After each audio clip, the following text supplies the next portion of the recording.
गुरुबा नमस्कार। नमस्कार नमस्कार के छ खबर? खबर ठिकै छ। तपाईँ आराम हुनुहुन्छ? आरामै छु। अनि तँ के गर्दैछस्? म त यतिकै बसिरह अब आज घरमा यो दुर्गा सप्तशती भन्ने अब पाठ लगाइयो होइन, यसको बारेमा केही जानकारी दिनुहुन्छ कि भनेर। हजुर यो किन लगाइन्छ यसको परिचय बुझाइदिनुहोस्। यो भनेको नवरात्र। हजुर यो नवरात्र भनेको दुर्गाको पक्ष हो।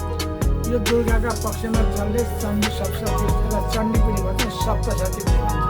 हजुर त्यसका 13 अध्याय हुन्छ, 700 श्लोक हुन्छ। यसले भगवती देवी खुसी हुनुहुन्छ, हामीलाई धनधान्य सम्पत्ति दिनुहुन्छ। हामी सभ्यता भएर बस्यौँ भने, हजुर हजुर हामी सभ्यता छैनौँ भने हामीलाई काम दिन्न आमाले। आमाले नदिने कुरा के आउँदैन, सबै दिनुहुन्छ, तर शरण पर्न सिक्नुपर्छ। अनि हामीलाई आमासँग भोक लाग्यो भने आमासँगै जानुपर्छ र मात्रै भेटिन्छ, अरूसँग भेटिँदैन। अनि ठिक छ। अब यो भनेको लाउने भनेको चाहिँ के छ स्पेसली भनेको यही नवरात्र अथवा घटस्थापनादेखि यता नवमीसम्मै मात्रै आउँदा नि हुने हो कि अरू टाइममा पनि लाउन मिल्छ? अरू टाइम पनि मिल्छ। अरू टाइममा पनि हामीलाई कष्ट पर्न आँटो, हामीलाई दुःख पर्न आँटो, हामीलाई दुःख बिमार घरमा भयो इत्यादि भने आमाका शरणमा नपरिकन हाम्रो खैरो उपाय हुँदैन। यो अनिवार्य गर्नुपर्छ, आमाको शरण पर्नै पर्छ, नपरेर हुँदैन। सबै छुट्छ हाम्रो, तर सभ्यता रहनु चाहिँ सिक्नु पर्यो, शुद्ध पवित्र भएर। अनि अब यो पाठ गर्दाखेरि अब कतिसम्म लगाउँदा मिल्छ? यसका अर्थ धेरै छन्। 9 दिनमा 9 आवृत्ति पर्छन् र 9×9 = 49 आवृत्ति पनि हुन्छ यसमा।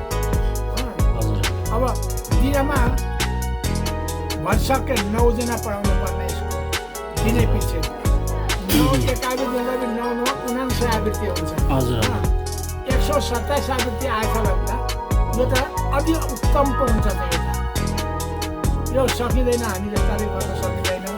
ठुल्ठुला राजाले ठुल्ठुला अथवा धनीले भनौँ, राजा नभनौँ, यिनीहरूले गर्दथे। अब हाम्रो जति सकिन्छ त्यो चाहिँ आमाको शरण पर्नै पर्छ, जति पाए पनि। अनि होइन यसमा यो चण्डी पाठ भनिन्छ, यो पाठमा चाहिँ अब कसको चाहिँ स्रोत अथवा प्रस्तुति गरिन्छ? यो आमाकै स्रोत हो। आमाकै हो है? आमाकै स्रोत हो, अनिवार्य। जस्तै पृथ्वी जस्तै आमा। अब हाम्रा 9 ग्रह पनि शान्ति आमाले हजुर गर्नुहुन्छ। हजुर हामीलाई खान पनि आमाले दिनुहुन्छ।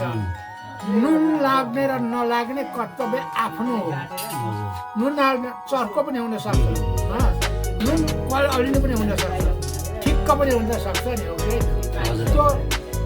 त्यो अड्कल गर्ने कुरा हाम्रो हो। र त्यसको लागि तपाईँलाई धेरै धेरै धन्यवाद। यो विधि विधान गर्दा, यो पाठ गर्दा आवश्यक सामग्रीहरू चाहिँ के पर्न सक्छ? यसमा धेरै थोक हुन्छ। यो सप्तशतीका रहस्यमा लेखेको हुन्छ यो कुरा। सप्तशतीका रहस्य कुरा हामीले पुर्याउन सक्दैनौँ। तै पनि अब गर्दै आएको अब यो नाना प्रकार विधि आफ्नो हुन्छ, यसको आफ्नो विधि हुन्छ।